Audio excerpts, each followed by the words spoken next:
Hello मेरे प्यारे साथियों, आज हमारी राजस्थान जीके की नेक्स्ट क्लास होने वाली है। अगर आपने अभी तक उन क्लासों को नहीं देखा है तो कृपया उन क्लासों को ज़रूर देखें। अगर आप चैनल पर पहली बार आए हैं तो कृपया चैनल को सब्सक्राइब ज़रूर करें। तो बिना किसी देरी के आज की क्लास को हम शुरू करते हैं। तो आज हम जो कोलायत झील है ना, उस पर चर्चा करने वाले हैं। किस पर चर्चा करने वाले हैं? तो आज हम जो हमारी कोलायत झील है ना, उस पर पूरी जानकारी हासिल करने वाले हैं कि कोलायत झील क्या है और यह कहाँ पर है। उन सभी बिंदुओं पर आज हम चर्चा करते हैं। तो सबसे पहले तो हमको यह पता होना चाहिए कि जो हमारी कोलायत झील है वह स्थित कहाँ पर है। तो पहला क्वेश्चन हमारा क्या बन गया?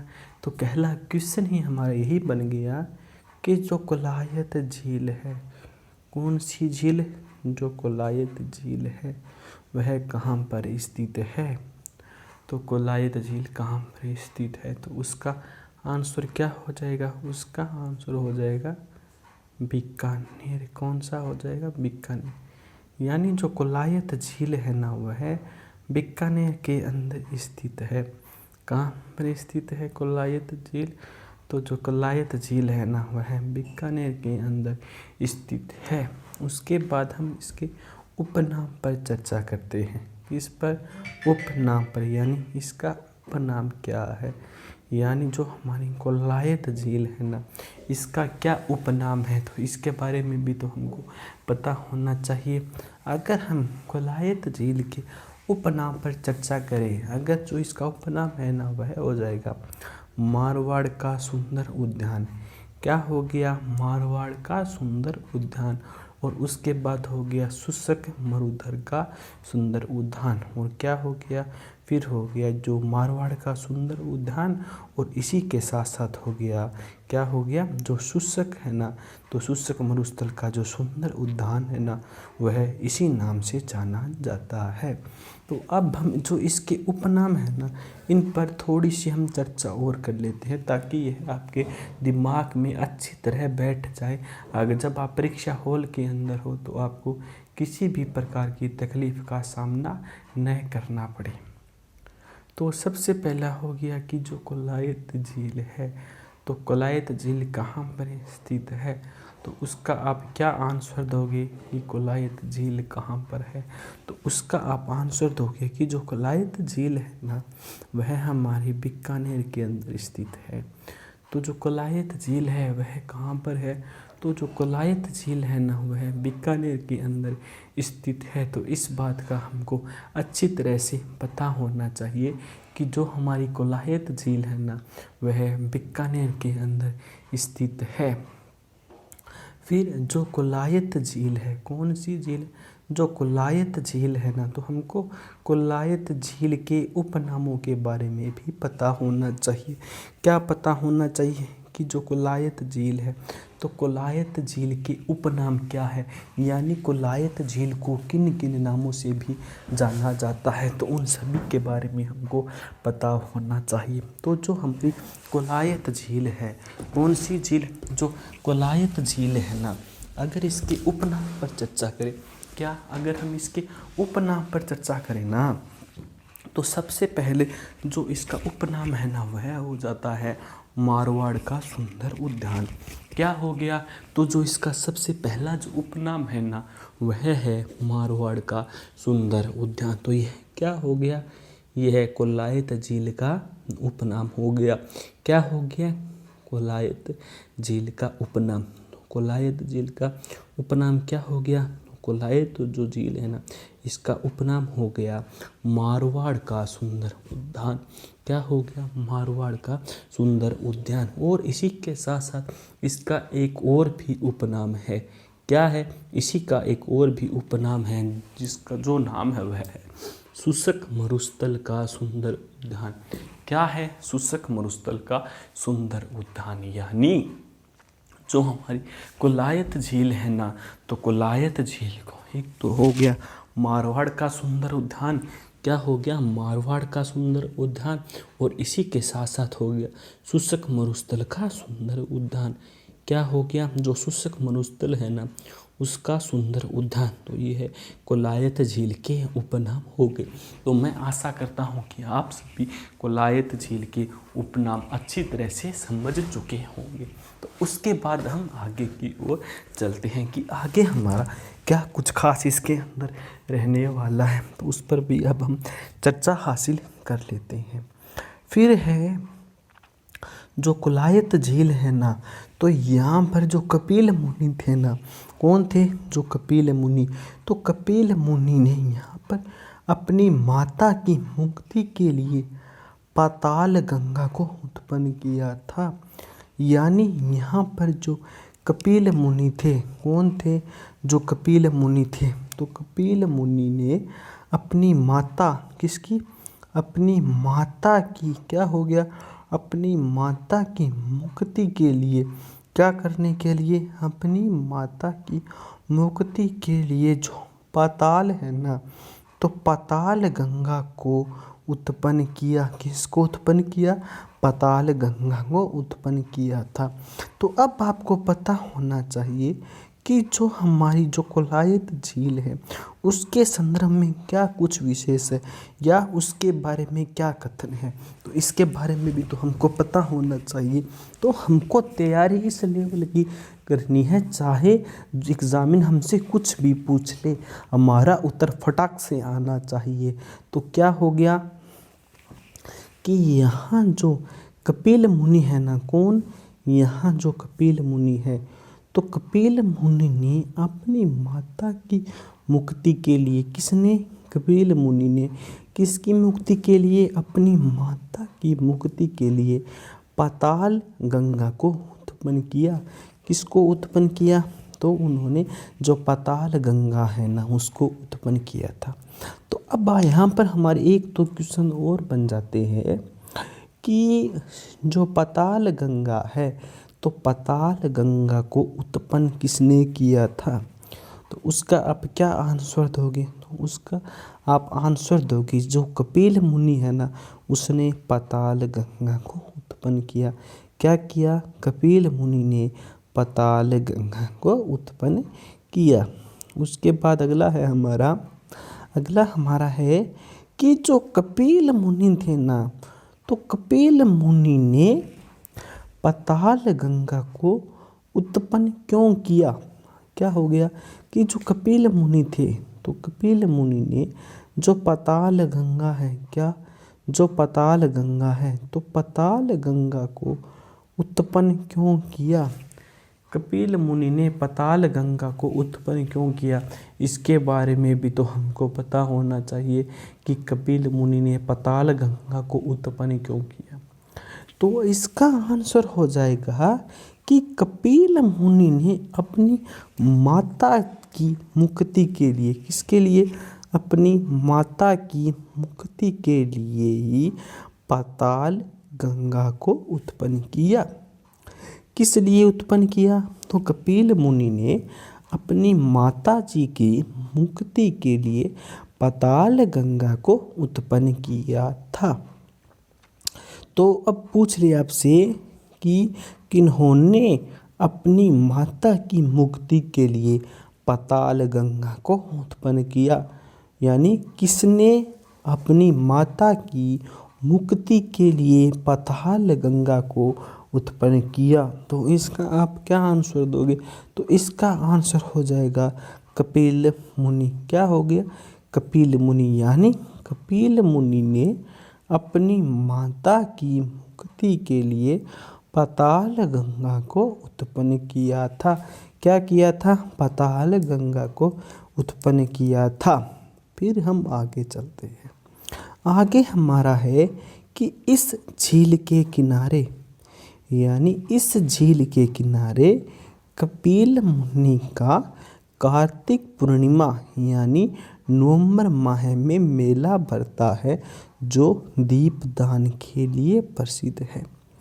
फिर यहाँ पर है कि इस झील के किनारे, कौन सी झील के किनारे, तो कोलायत झील के किनारे जो कपिल मुनि है ना, तो कपिल मुनि का यहाँ पर कार्तिक पूर्णिमा को, कब? कार्तिक पूर्णिमा को नवंबर को मेला लगता है। कब मेला भरता है?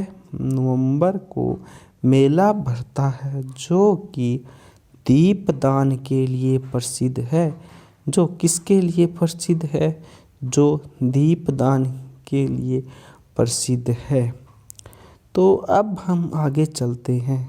तो क्या हो गया कि अब आपसे पूछ लिया जाए कि जो कोलायत झील है, तो कोलायत झील पर कौन सा मेला लगता है या फिर किसका मेला लगता है? तो उसका आप क्या आंसर दोगे? तो उसका आप आंसर दोगे कि जो कोलायत झील है ना, तो कोलायत झील पर जो कपिल मुनि हैं, कौन? जो कपिल मुनि हैं, तो कपिल मुनि का यहाँ पर मेला भरता है। किसका मेला भरता है? कपिल मुनि का। तो अब आपसे पूछ लिया जाए कि जो कपिल मुनि का जो मेला है ना, वह कब भरता है? कपिल मुनि का मेला कब भरता है? तो कपिल मुनि का जो मेला है ना, वह कार्तिक, कब? कार्तिक जो पूर्णिमा है ना, उसको भरता है। तो कपिल मुनि का मेला कब भरता है? तो कपिल मुनि का जो मेला है ना, वह कार्तिक पूर्णिमा को भरता है। अगर आपसे पूछ लिया जाए जो कपिल मुनि का जो मेला है ना, वह अंग्रेजी के अंदर कौन से महीने के भरता है, यानी अंग्रेजी महीनों में कौन से महीने के अंदर जो कपिल मुनि का जो है वो मेला भरता है? तो उसका आप क्या आंसर दोगे? तो उसका आंसर हो जाएगा नवंबर। क्या हो गया? नवंबर। यानी नवंबर माह के अंदर कपिल मुनि का मेला लगता है। क्या लगता है? कपिल मुनि का मेला लगता है, जो कि दीपदान के लिए प्रसिद्ध है। तो आपसे पूछ लिया जाए कि जो कपिल मुनि का जो मेला भरता है, वह किसके लिए प्रसिद्ध है? तो उसका आप क्या आंसर दोगी? आप मुझे कमेंट माध्यम से बताइए कि जो कपिल मुनि का जो मेला भरता है, क्या कि जो कपिल मुनि का जो मेला भरता है ना, तो कपिल मुनि का जो मेला है ना, तो वह किसके लिए प्रसिद्ध है? यानी जो कपिल मुनि का जो मेला भरता है ना, वह किसके लिए प्रसिद्ध है, यानी किस कारण वह प्रसिद्ध है? तो इसका आप मुझे जवाब दीजिए। तो इसका आपका क्या जवाब होगा? तो इसका जो आपका जवाब होगा वह हो जाएगा दीपदान। क्या हो जाएगा? दीपदान। यानी कि दीपदान के लिए यह मेला प्रसिद्ध है। अब यहाँ से हमारे बहुत से क्वेश्चन उठ रहे हैं, तो मैं उन सभी क्वेश्चनों को आपको बारीकी से समझाता हुआ चलता हूँ। तो सबसे पहला तो हमारा यही क्वेश्चन उठता है कि कोलायत झील पर कौन सा मेला भरता है? तो यह क्वेश्चन बहुत बार एग्जामों के अंदर पूछा गया और राजस्थान पुलिस के तो अंदर यह बहुत बार आ चुका है कि जो क्या है गया कि उसके तो बहुत बार आ चुका है कि जो कोलायत झील है ना, तो कोलायत झील पर किसका मेला भरता है? यह क्वेश्चन बहुत बार आ चुका है। लगभग कंपटीशन एग्जामों के अंदर यह क्वेश्चन बहुत बार पूछा गया है कि जो कोलायत झील है ना, तो कोलायत झील के पास किसका मेला भरता है? यह क्वेश्चन बहुत बार पूछा जा चुका है। तो इसका आप बताओ मुझको, आप इसका क्या आंसर दोगे? तो उसका आप आंसर दोगे कि जो कोलायत झील है ना, तो कोलायत झील के किनारे जो कपिल मुनि है ना, उनका मेला भरता है। किसका मेला भरता है? कपिल मुनि का। तो आपको यह समझ भी आ चुका है कि जो कोलायत झील है ना, तो कोलायत झील के किनारे जो कपिल मुनि थे ना, तो कपिल मुनि का मेला भरता है। फिर एक क्वेश्चन और बन रहा है कि आप सभी क्वेश्चनों को अच्छी तरह समझते हुए चले कि जो कपिल मुनि का जो मेला है, यानी जो कपिल मुनि का जो मेला है, तो वह कौन सी नदी के किनारे भरता है? आपको अगर आप तैयारी करने हैं किसी भी गवर्नमेंट एग्ज़ाम की, तो आपको प्रश्न बनाने आनी चाहिए, यानी आप ज़्यादा से ज़्यादा प्रश्न बनाने की सोचो। यानी जब आप ज़्यादा से ज़्यादा प्रश्न बनाओगे ना, तभी आपके सिलेक्शन की जो प्रोसेस है ना वह आगे की ओर बढ़ेगी। तो मेरा तो यही मानना है कि आप ज़्यादा से ज़्यादा प्रश्न बनाओ। तो मैं आपको पढ़ा रहा हूँ ना, तो मैं आपको इसी प्रकार पढ़ा रहा हूँ कि मैं आपके इस चैप्टर्स के अंदर से जितने ज़्यादा क्वेश्चन हो सके ना, उतने ज़्यादा क्वेश्चन मैं इसके अंदर से निकालने की सोचता हूँ, ताकि आपको किसी भी प्रकार की दिक्कत न आए। तो मेरा तो पहला मोटो यही है कि आपकी तैयारी इस तरह हो कि आपको किसी भी प्रकार की समस्या का सामना न करना पड़े। तो मेरा तो यही उद्देश्य है कि मैं आपको इस तरह तैयारी कराऊं कि आपको किसी भी प्रकार की कोई भी दिक्कत न आए। तो आप मुझे बताइए कि जो कपिल मुनि है, तो कपिल मुनि का जो मेला है वह कहाँ पर पड़ता है। अब आपसे पर्टिकुलर पूछ लिया जाए कि कपिल मुनि का जो मेला है वह कौन से ज़िले के अंदर पड़ता है, तो आप उसका क्या आंसर दोगे। तो आप उसका आंसर दोगे बीकानेर के अंदर। कहाँ पर, बीकानेर के अंदर जो है ना वह कपिल मुनि का मेला पड़ता है। तो अगर इसी क्वेश्चन को डायरेक्ट सीधा पूछ लिया जाए कि कपिल मुनि का जो मेला है ना वह कहाँ पर बढ़ता है, वहाँ पर आपको एक दे दिया जाए, तो वहाँ पर आप करोगे कोलायत झील। क्या करोगे, कोलायत झील। तो आपको यह याद होना चाहिए। फिर आपसे पूछ लिया जाए कि जो कपिल मुनि का जो मेला है ना वह कब भरता है, तो उसका आप क्या आंसर दोगे। तो जो कपिल मुनि का जो मेला है ना वह कार्तिक पूर्णिमा को भरता है। अब आप मुझको बताओ कि जो कपिल मुनि का जो मेला है, क्या जो कपिल मुनि का जो मेला है वह कब भरता है, तो उसका आप क्या आंसर दोगे। तो उसका आप आंसर दोगे कि जो कपिल मुनि का जो मेला है ना वह कार्तिक पूर्णिमा को भरता है। कब भरता है, जो कार्तिक पूर्णिमा है ना उसको भरता है। यानी क्या कि जो कपिल मुनि का जो मेला है ना वह कार्तिक पूर्णिमा को भरता है। तो कार्तिक पूर्णिमा को भरता है। और अगर आपसे पूछ लिया जाए कि जो कपिल मुनि का जो मेला है वह किस माह में भरता है, तब आप उसका क्या आंसर दोगे।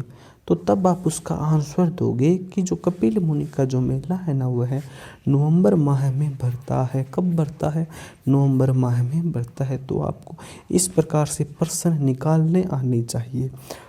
और यहाँ से और भी क्वेश्चन आप उठा सकते हैं कि कार्तिक पूर्णिमा के दिन जो कपिल मुनि का जो मेला लगता है वह किस जिले के अंदर लगता है। क्वेश्चन बन गया ना यहाँ पर कि कार्तिक पूर्णिमा के दिन जो कपिल मुनि का जो मेला भरता है या फिर जो मेला लगता है वह राजस्थान के किस जिले के अंदर भरता है। तो आप उसका क्या आंसर दोगे। तो आप उसका आंसर दोगे बीकानेर के अंदर। तो मैं आपको स्टार्टिंग से ही कहता आ रहा हूँ कि आपको क्वेश्चन ज़्यादा से ज़्यादा क्वेश्चन बनाने आने चाहिए। अगर आपकी पकड़ हो गई ना क्वेश्चन बनाने पर, तो मैं दावे के साथ कह सकता हूँ कि आपके सिलेक्शन को कोई नहीं रोक सकता है। यानी आपका सिलेक्शन 100% होने वाला है। तो क्या हो गया, तो यह हमारा हो गया बीकानेर। और भी मैं यहाँ से अगर आप चाहो ना तो मैं इसी एक लाइन से कम आपको 15 से 20 क्वेश्चन निकाल कर दे सकता हूँ कि मैं आपको यहाँ पर आराम से 15 से 20 क्वेश्चन आसानी से निकाल सकता हूँ। तो आपको इस प्रकार से स्ट्रेटजी रखनी है कि ज़्यादा से ज़्यादा क्वेश्चन है ना वह कैसे निकालें। फिर यहाँ से मैं एक क्वेश्चन और बना रहा हूँ, आप देखिए उसको कि जो कपिल मुनि का जो मेला है, तो कपिल मुनि का जो मेला है वह किसके लिए प्रसिद्ध है। अब क्वेश्चन क्या बन गया हमारा, क्वेश्चन बन गया कि जो कपिल मुनि का जो मेला है ना वह किसके लिए प्रसिद्ध है। तो आप उसका क्या आंसर दोगे, यह मुझको बताओ। तो जो कपिल मुनि का जो मेला है ना वह दीपादान के लिए प्रसिद्ध है। किस लिए प्रसिद्ध है, कपिल मुनि का जो मेला है ना वह दीपदान के लिए प्रसिद्ध है। किसके लिए प्रसिद्ध है? कपिल मुनि का मेला दीपदान के लिए प्रसिद्ध है। अब मैं यहाँ पर देखो एक क्वेश्चन और निकाल रहा हूँ कि जो कोलायत झील के अंदर जो मेला लगता है वह किसके लिए प्रसिद्ध है? यानी जो कोलायत झील के अंदर जो मेला लगता है वह किसके लिए प्रसिद्ध है? तो आप मुझे इसका आंसर दीजिए, किसके लिए प्रसिद्ध है? तो आपका आंसर होना चाहिए दीपदान के लिए। किसके लिए प्रसिद्ध है? दीपदान के लिए प्रसिद्ध है। यानी यह जो दीपदान के लिए प्रसिद्ध है। आपको इस प्रकार से क्वेश्चन निकालने आने चाहिए। अगर आप क्वेश्चन निकालने सीख गए ना तो उस दिन आप समझ लीजिए आप हर एक एग्ज़ाम को क्रैक कर सकोगे। फिर है इस झील में 52 घाट बने हुए हैं। अब देखो आप यह क्वेश्चन और पढ़ोगे कि जो पुष्कर जो कोलायत झील है, तो जो कोलायत झील के अंदर कितने घाट बने हुए हैं? तो इसका भी तो आपको पता होना चाहिए कि इसके अंदर कितने घाट बने हुए हैं। तो जो हमारी कोलायत झील है, यानी जो कोलायत झील है ना, तो कोलायत झील के अंदर 52 यानी 52 घाट बने हैं। तो आपसे पूछ लिया जाए कि जो कोलायत झील है तो कोलायत झील में कितने घाट बने हुए हैं? तो कोलायत झील के अंदर हमारे 52 घाट बने हुए हैं। कितने घाट बने हुए हैं? 52 घाट बने हुए हैं। यानी कोलायत झील के अंदर 52 घाट बने हुए हैं। तो हमको इस बात को याद रखना होगा कि कोलायत झील के अंदर 52 घाट बने हुए हैं। फिर है अगला है पुष्कर झील में भी पुष्कर झील में भी 52 घाट बने हैं। तो अब आपसे पूछ लें कि जो पुष्कर झील है तो पुष्कर झील के अंदर कितने घाट बने हुए हैं? तो उसका आप क्या आंसर दोगे? क्या कि जो पुष्कर झील है तो पुष्कर झील के अंदर कितने घाट बने हुए हैं? तो उसका भी तो पता होना चाहिए। तो पुष्कर झील के अंदर 52 घाट बने हैं। तो पुष्कर झील के अंदर भी कितने घाट बने हैं? तो पुष्कर झील के अंदर भी 52 घाट बने हैं। तो हमने पुष्कर झील पर पूरी की पूरी जो चर्चा है ना वह कर ली थी। यानी जो पीछे की क्लास है ना उसके अंदर हमने पुष्कर झील को पूरी डिटेल से पढ़ा है। अगर आप पुष्कर झील के बारे में पूरा जानना चाहते हैं तो कृपया उस वीडियो को ज़रूर देखें। तो जो हमारी कोलायत झील है ना तो उसके अंदर भी हमारे 52 घाट बने हुए हैं। और इसी के साथ साथ जो पुष्कर जो झील है ना, कौन सी झील? जो पुष्कर झील है तो उसके अंदर भी 52 घाट बने हुए हैं। कितने घाट बने हुए हैं? 52 घाट बने हुए हैं। तो इस बात को हमको याद रखना है कि पुष्कर झील में भी 52 घाट बने हैं तथा उसका भी दीपदान प्रसिद्ध है। यानी जो पुष्कर झील है ना तो पुष्कर झील के अंदर भी 52 घाट बने हैं और उसका भी जो दीपदान है ना वह प्रसिद्ध है। यानी जो पुष्कर झील है तो पुष्कर झील का क्या प्रसिद्ध है? तो आपको बताना है कि जो दीपदान है ना वह पुष्कर झील का भी प्रसिद्ध है। यानी पुष्कर झील का भी दीपदान है ना वह प्रसिद्ध है। तो आपको यह याद रखना होगा। उसके बाद है कि यहाँ पर विशेष क्या है? यानी जो हमारी कोलायत झील है तो कोलायत झील के अंदर क्या कुछ विशेष है? तो उसके बारे में भी तो पता होना चाहिए ना। तो हमको स्टडी अच्छी और एकदम स्टिक और ज़बरदस्त तरीके से तैयार करनी है हर एक चैप्टर को। तो फिर हमारा हो गया कि जो चारण जाति है ना, कौन सी जाति? चारण जाति। तो चारण जाति के जो लोग हैं ना, वह इस झील में स्नान नहीं करते हैं। तो यहाँ पर हमारा एक और महत्वपूर्ण प्रश्न यहाँ पर निकल कर आ रहा है कि ऐसी कौन सी झील है, यानी ऐसी कौन सी झील है जिसके अंदर चारण जाति स्नान नहीं करती है।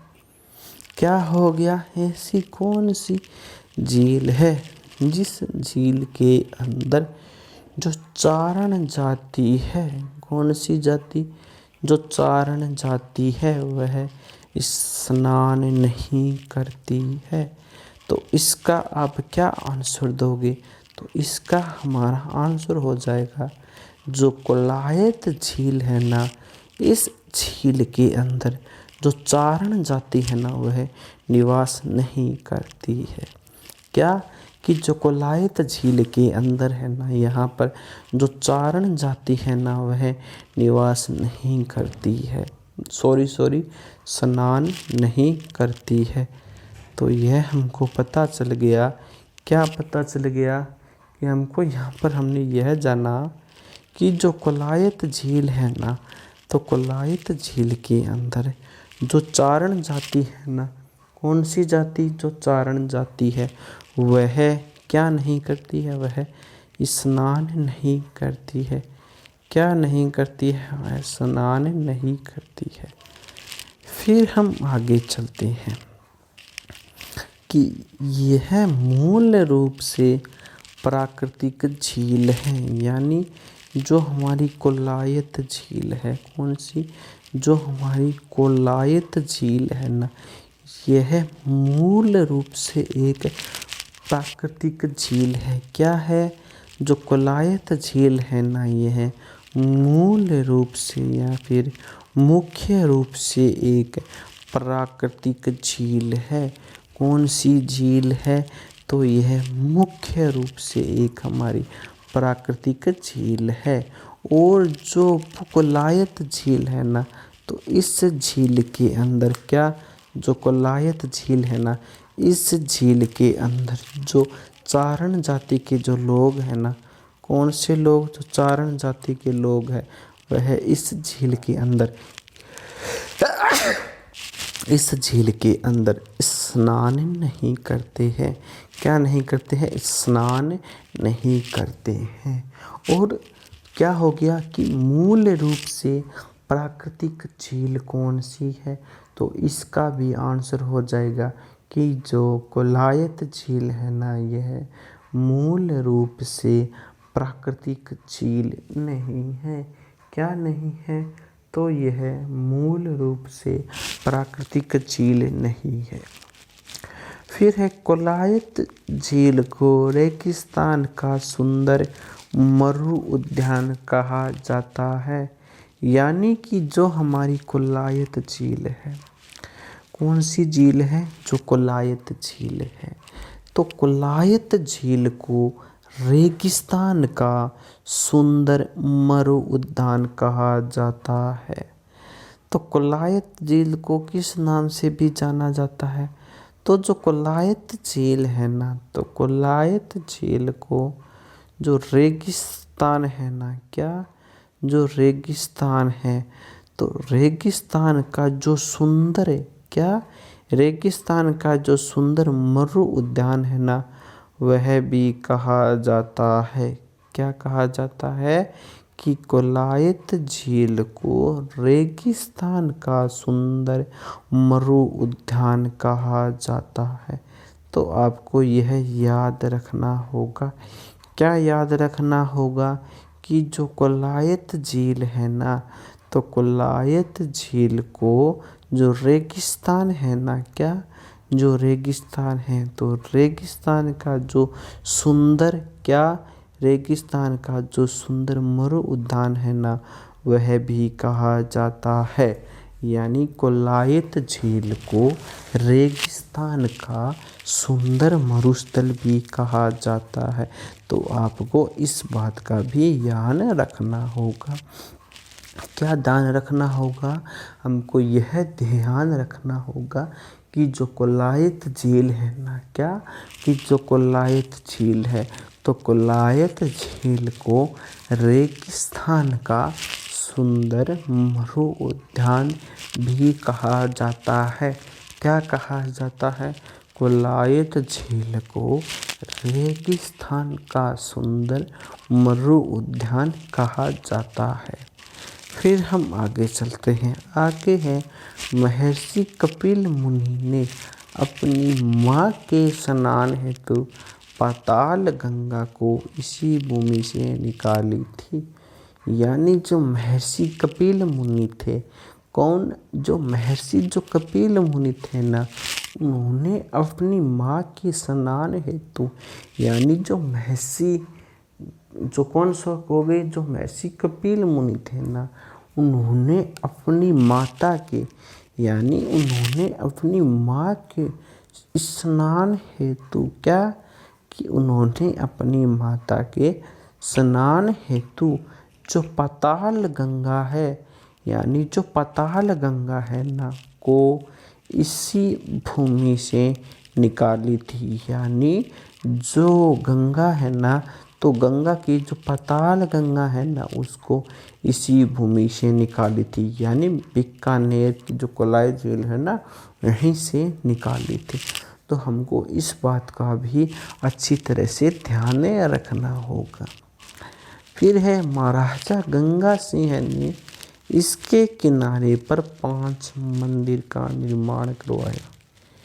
यानी जो महाराजा गंगा सिंह थे, कौन? जो महाराजा गंगा सिंह थे ना, तो महाराजा गंगा सिंह जी ने इस झील के किनारे, क्या इस झील के किनारे पर क्या किया? इस झील के किनारे पर उन्होंने 5 मंदिरों का निर्माण करवाया था। क्या किया था उन्होंने? तो उन्होंने यहाँ पर 5 मंदिरों का निर्माण करवाया था। तो हमको इस बात का भी ध्यान रखना होगा। क्या ध्यान रखना होगा? कि जो महाराजा गंगा सिंह थे, कौन? जो महाराजा गंगा सिंह जी थे, तो उन्होंने इस नदी के, क्या इस नदी के किनारे पर जो 5 मंदिर थे ना, उसका निर्माण करवाया था। फिर हम आगे चलते हैं। तो आगे हमारा है कि जो महाराजा गंगा सिंह है, यानी महाराजा गंगा सिंह के द्वारा निर्मित 12 शिवलिंग के रूप में शिव मंदिर का निर्माण करवाया। यानी जो महाराजा गंगा सिंह थे ना, कौन? महाराजा गंगा सिंह। तो महाराजा गंगा सिंह के द्वारा, किसके द्वारा? महाराजा गंगा सिंह के द्वारा निर्मित, क्या? महाराजा गंगा सिंह के द्वारा निर्मित 12 शिवलिंग के रूप में, क्या? 12 शिवलिंग के रूप में शिव मंदिर का निर्माण करवाया। क्या करवाया? शिव मंदिर का निर्माण करवाया। यानी महाराजा गंगा सिंह के द्वारा, क्या? महाराजा गंगा सिंह के द्वारा निर्मित, क्या हो गया? कि महाराजा गंगा सिंह के द्वारा निर्मित 12 शिवलिंग के रूप में, क्या? 12 शिवलिंग के रूप में शिव मंदिर का निर्माण करवाया। क्या करवाया? शिव मंदिर का निर्माण करवाया। तो यह भी हमको याद रखना होगा। तो एक बार और सरसरी नज़र से जो हमने कोलायत झील पढ़ी है ना, उस पर थोड़ी सी चर्चा और कर लेते हैं, ताकि आपके सभी डाउट क्लियर हो सके। तो सबसे पहले जो हमारी कोलायत झील है, कौन सी झील है? जो हमारी कोलायत झील है। तो कोलायत झील का उपनाम क्या हो गया? तो सबसे पहले तो हमको यही पता होना चाहिए कि जो कोलायत झील है, तो कोलायत झील का उपनाम क्या हो गया?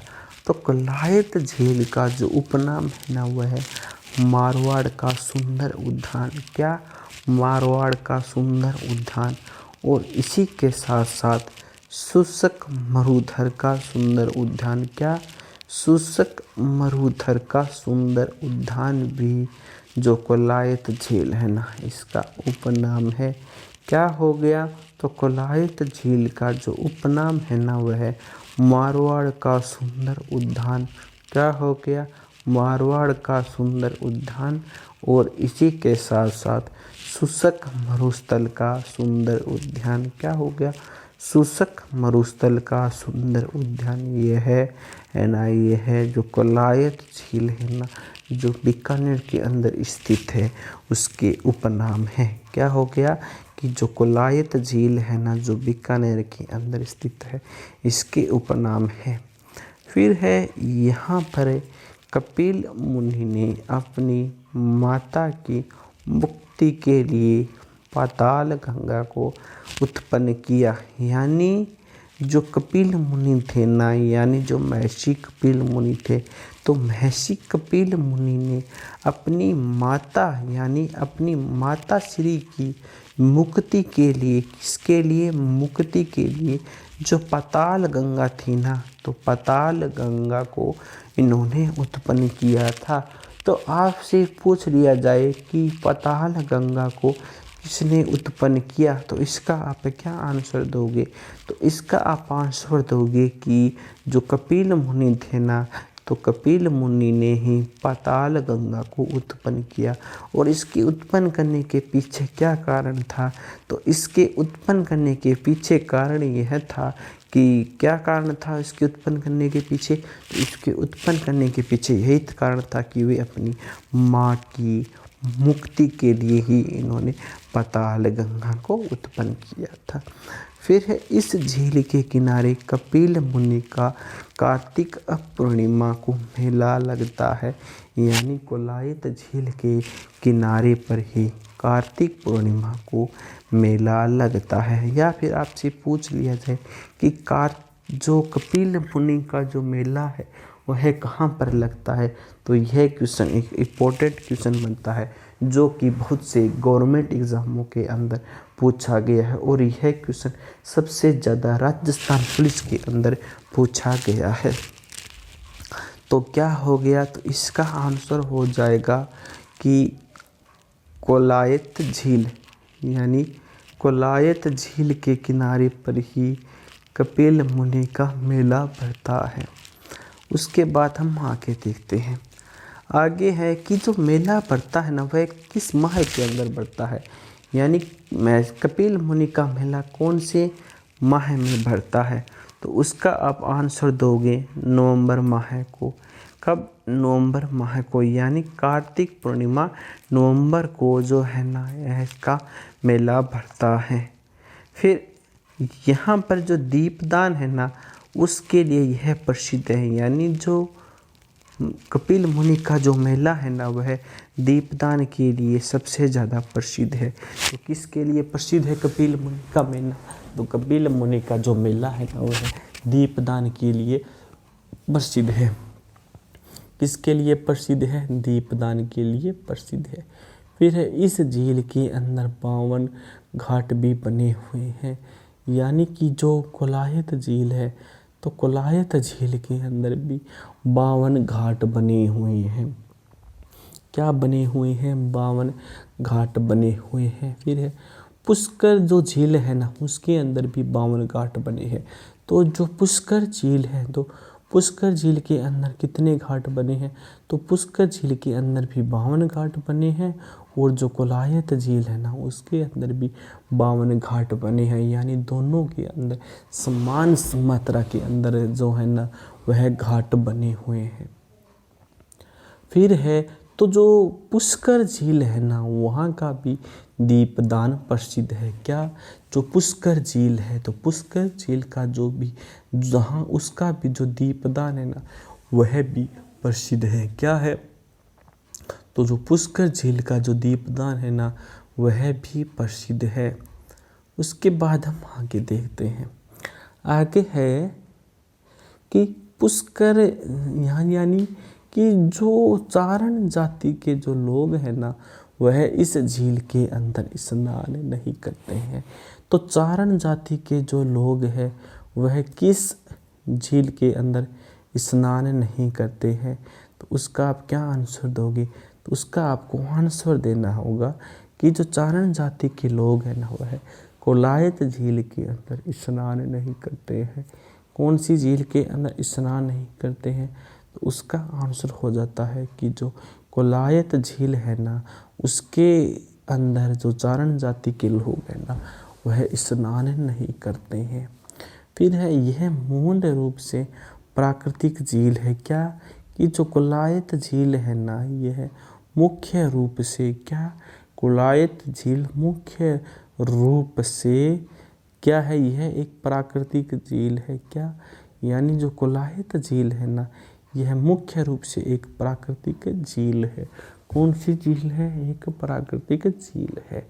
फिर है कोलायत झील को रेगिस्तान का सुंदर मरु उद्यान कहा जाता है। तो कोलायत झील को किस नाम से भी जाना जाता है?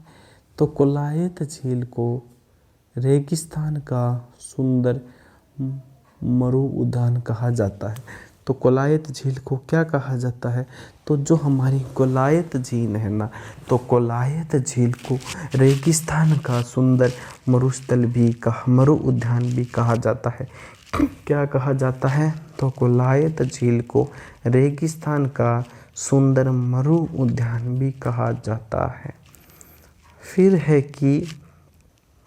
फिर है महर्षि कपिल मुनि ने किन्होंने, जो महर्षि कपिल मुनि थे ना तो महर्षि कपिल मुनि ने अपनी माँ के स्नान हेतु, क्या महर्षि कपिल मुनि ने जो उनकी माँ थे ना तो उनकी माँ के स्नान हेतु उन्होंने पाताल गंगा को, क्या पाताल गंगा को इसी भूमि से निकाली थी। क्या तो उन्होंने जो पाताल गंगा है ना तो पाताल गंगा को उन्होंने इसी भूमि से निकाली थी। किससे निकाली थी? जो कोलायत झील है ना तो उसी भूमि से उन्होंने निकाली थी। तो इस बात का भी आपको ध्यान रखना होगा। क्या रखना होगा? ध्यान रखना होगा। यानी हमको हर एक टॉपिक का बारीकी से अध्ययन करना होगा ताकि हमारे सभी क्वेश्चन सही हो सके। तो क्या हो गया कि जो महर्षि जो कौन थे, जो महर्षि जो कपिल मुनि थे ना तो उन्होंने अपनी माँ के स्नान हेतु जो पाताल गंगा को इसी भूमि से निकाली थी। फिर है महाराजा गंगा सिंह ने, क्या जो महाराजा गंगा सिंह थे ना तो महाराजा गंगा सिंह ने इसके किनारे पर 5 मंदिर का निर्माण करवाया। यानी जो महाराजा गंगा सिंह थे, कौन थे? महाराजा गंगा सिंह थे। तो महाराजा गंगा सिंह ने इसके किनारे, किसके किनारे? महाराजा गंगा सिंह ने इस नदी के किनारे यानी इस झील के किनारे, यानी महाराजा गंगा सिंह ने इस झील के किनारे पर 5 मंदिरों का निर्माण करवाया था। क्या करवाया था? 5 मंदिरों का निर्माण करवाया था। तो अब आपसे पूछ लिया जाए कि 5 मंदिरों का जो निर्माण है ना वह किसने करवाया था कोलायत झील के किनारे पर? तो उसका सही आंसर हो जाएगा महाराजा गंगा सिंह। क्या हो गया?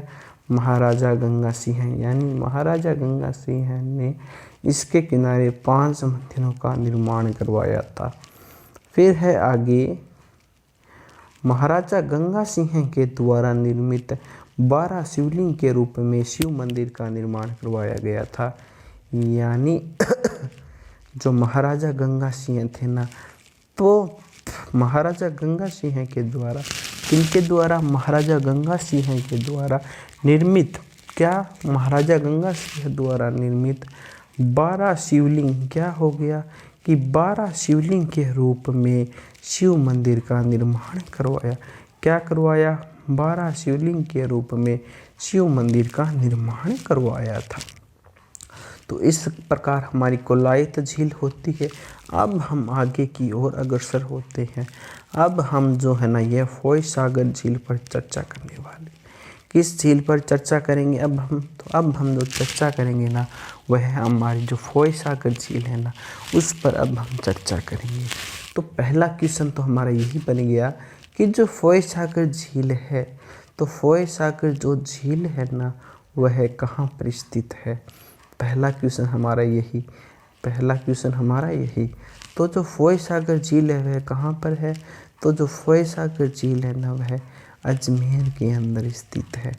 कहाँ पर स्थित है, तो जो फोय सागर झील है ना वह अजमेर के अंदर स्थित है। तो यह हमारा एक इम्पोर्टेंट क्वेश्चन बन जाता है। क्या बन जाता है कि एक इम्पोर्टेंट क्वेश्चन बन जाता है कि जो फोय सागर झील है ना यह हमारी अजमेर के अंदर स्थित है। तो फोय सागर झील कहाँ पर स्थित है, तो जो फोय सागर झील है ना यह हमारी अजमेर के अंदर स्थित है, जो कि हमारा एक इम्पोर्टेंट क्वेश्चन बन जाता है। फिर अब आपसे पूछ लिया जाए कि जो फोय सागर झील है ना, तो फोय सागर झील का जो निर्माण है ना वह किसके द्वारा किया गया था। तो यह क्वेश्चन भी हमारे लिए बहुत ज़्यादा इम्पोर्टेंट हो जाता है। क्या हो जाता है, इम्पोर्टेंट हो जाता है कि जो फोय सागर झील है ना, तो फोय सागर झील का जो निर्माण है ना वह किसके द्वारा किया गया था। तो अब हम देखते हैं कि जो फोय सागर झील है ना, तो फोय सागर झील के जो इंजीनियर था ना वह फोय था, यानी फोय सागर झील का निर्माण फोय इंजीनियर द्वारा किया गया था। किसके द्वारा किया गया था, फोय सागर झील का निर्माण इंजीनियर फोय द्वारा किया गया था। अब आपसे पूछ लिया जाए कि जो फोय सागर जो झील है, तो फोय सागर झील का जो निर्माण है ना वह कौन सी सन के अंदर हुआ था।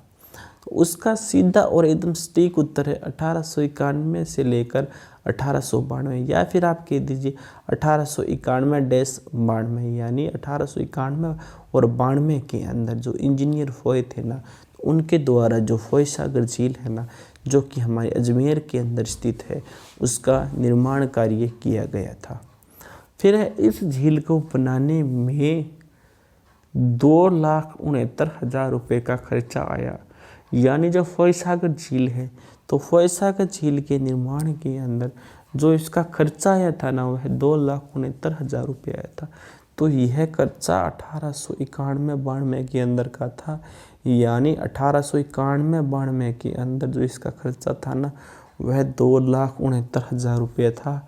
अगर हम इसको आज के रुपए में कन्वर्ट करें ना तो यह करोड़ों से इसकी जो वैल्यू है ना वह ऊपर थी, यानी आज के करोड़ों रुपए से भी ज़्यादा इसकी वैल्यू उस समय थी। उसमें 2,69,000 रुपये एक बहुत बड़ा अमाउंट हुआ करता था। क्या हुआ करता था, बहुत बड़ा। आज भी जो मिडिल क्लास के जो व्यक्ति हैं ना तो उनके लिए आज भी यह एक बड़ा अमाउंट है। जो दिहाड़ी करते हैं या फिर जो डेली कमा कर खाते हैं ना तो उनके लिए आज भी यह बहुत बड़ा अमाउंट है। और यह तो 1891-92 की बात है, तो उस समय जो ये अमाउंट था ना यह बहुत ज़्यादा हुआ करता था। यानी आज के समय में कल्पना की जाए ना तो आज के समय से यह अमाउंट करोड़ों रुपए से ऊपर का होता है, यानी उस समय के ये बहुत ज़्यादा रुपए थे।